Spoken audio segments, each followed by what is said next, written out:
بسم اللہ الرحمن الرحیم۔ السلام علیکم ورحمۃ اللہ وبرکاتہ۔ کیسے ہیں بچوں آپ؟ یہ آپ کے اسلامیات کا پیریڈ ہے۔ پہلے ہم دعا پڑھ لیتے ہیں۔ ربی زدنی علما، اے میرے رب میرے علم میں اضافہ فرما۔ بیٹا اپنی اسلامیات کی کتاب کا صفحہ نمبر 30 کھولیے۔ صفحہ نمبر 30 پہ ہم آ گئے ہیں بیٹے۔ یہاں پہ ہمارے پاس باب سویم ہے، سیرت النبی صلی اللہ علیہ وسلم۔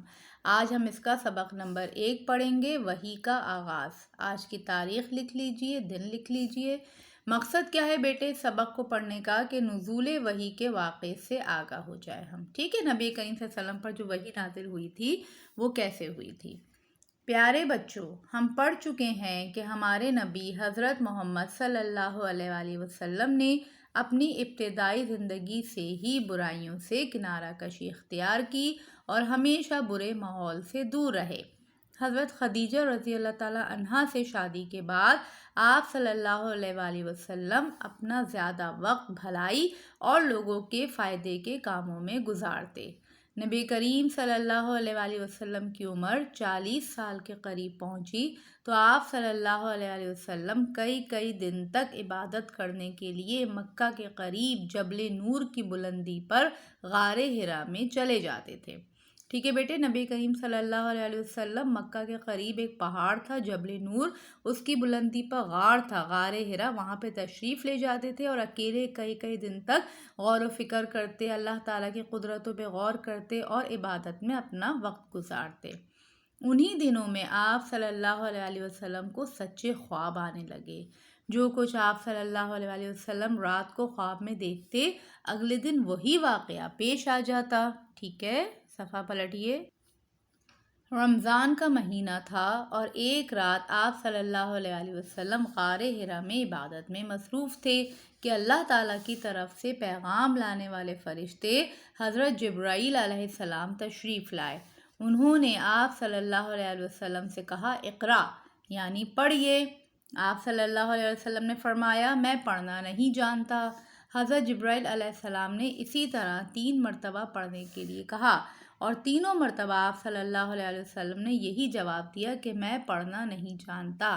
تینوں مرتبہ حضرت جبرائیل علیہ السلام نے آپ صلی اللہ علیہ وسلم کو سینے سے لگا کر بھینچا اور عرض کیا کہ اللہ کے نام سے پڑھیے، اور پھر سورۃ العلق کی پہلی 5 آیات آپ صلی اللہ علیہ وسلم کو سنائیں۔ یہ پہلی وحی تھی۔ جی آپ جانتے ہیں نا سورۃ العلق کی پہلی 5 آیات کیا ہیں؟ اقرا بسم ربک الذی خلق، جی وہی والی، یہ پہلی وحی تھی یعنی کہ اللہ تعالیٰ کی طرف سے پیغام تھا جو حضرت جبرائیل علیہ السلام کے ذریعے نبی کریم صلی اللہ علیہ وسلم تک پہنچا تھا۔ اس طرح آپ صلی اللہ علیہ وسلم کو نبوت عطا کی گئی اور آپ صلی اللہ علیہ وسلم کو لوگوں کو اللہ کی طرف دعوت دینے کی ذمہ داری سونپ دی گئی۔ آپ صلی اللہ علیہ وسلم پر حضرت جبرائیل علیہ السلام کی آمد اور وحی کے نزول کے باعث ایک ہیبت طاری تھی۔ اب آپ سوچیے نا کہ نبی کریم صلی اللہ علیہ وسلم غار حرا میں تشریف فرما تھے، اکیلے تھے، رات کا وقت تھا، ایک فرشتہ آتا ہے اور فرشتہ آ کے یہ کہتا ہے کہ پڑھیے اور پھر آپ کو سینے سے لگا کر بھیجتا ہے، تو اس کی وجہ سے نبی کریم صلی اللہ علیہ وسلم پہ ایک ہیبت طاری ہو گئی تھی۔ آپ صلی اللہ علیہ وسلم کا جسم مبارک کانپنے لگا۔ آپ صلی اللہ علیہ وسلم گھر تشریف لائے اور حضرت خدیجہ رضی اللہ تعالیٰ عنہ سے فرمایا، مجھے چادر اڑا دو۔ آپ صلی اللہ علیہ وسلم لیٹ گئے۔ کچھ دیر آرام کے بعد جب طبیعت سنبھلی تو حضرت خدیجہ رضی اللہ تعالیٰ عنہ کو سارا واقعہ سنایا۔ حضرت خدیجہ رضی اللہ تعالیٰ عنہ نے آپ صلی اللہ علیہ وسلم کو تسلی دیتے ہوئے فرمایا کہ آپ صلی اللہ علیہ وسلم ہمیشہ سچ بولتے ہیں، رشتہ داروں کے حقوق ادا کرتے ہیں، بے سہاروں کا سہارا بنتے ہیں، بے کسوں کا بوجھ اٹھاتے ہیں، مہمانوں کی مہمان نوازی کرتے ہیں، حق کے معاملے میں دوسروں کی مدد کرتے ہیں۔ اللہ تعالیٰ آپ صلی اللہ علیہ وسلم کو کبھی بے یار و مددگار نہیں چھوڑے گا۔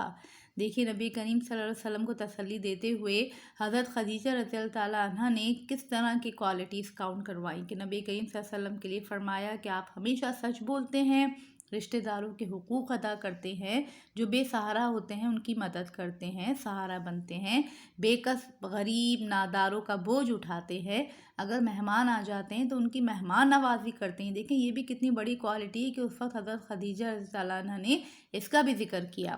حق کے معاملے میں دوسروں کی مدد کرتے ہیں تو ایسے لوگوں کا جو لوگ یہ کام کرتے ہیں ان کو اللہ تعالیٰ کبھی بے یار و مددگار نہیں چھوڑے گا۔ حضرت خدیجہ رضی اللہ تعالیٰ عنہا نبی صلی اللہ علیہ وسلم کو اپنے چچا زاد بھائی ورقہ بن نوفل کے پاس لے گئیں، جو توریت اور انجیل کے بڑے عالم تھے اور بت پرستی چھوڑ چکے تھے۔ آپ صلی اللہ علیہ وسلم نے جب ان کو غار حرا کا واقعہ سنایا تو انہوں نے کہا، یہ تو وہی فرشتہ ہے جو حضرت موسیٰ علیہ السلام کے پاس آتا تھا۔ اے کاش میں اس وقت تک زندہ رہتا جب آپ صلی اللہ علیہ وسلم کی قوم آپ صلی اللہ علیہ وسلم کو شہر سے نکال دے گی۔ آپ صلی اللہ علیہ وسلم نے پوچھا، کیا یہ لوگ مجھے شہر سے نکال دیں گے؟ ورقہ نے کہا، ہاں، پہلے نبیوں اور رسولوں کے ساتھ بھی ان کی قوم نے ایسا ہی کیا تھا۔ اگر میں اس وقت تک زندہ رہا تو آپ صلی اللہ علیہ وسلم کی بھرپور مدد کروں گا، مگر کچھ ہی دن بعد ورقہ بن نوفل کا انتقال ہو گیا۔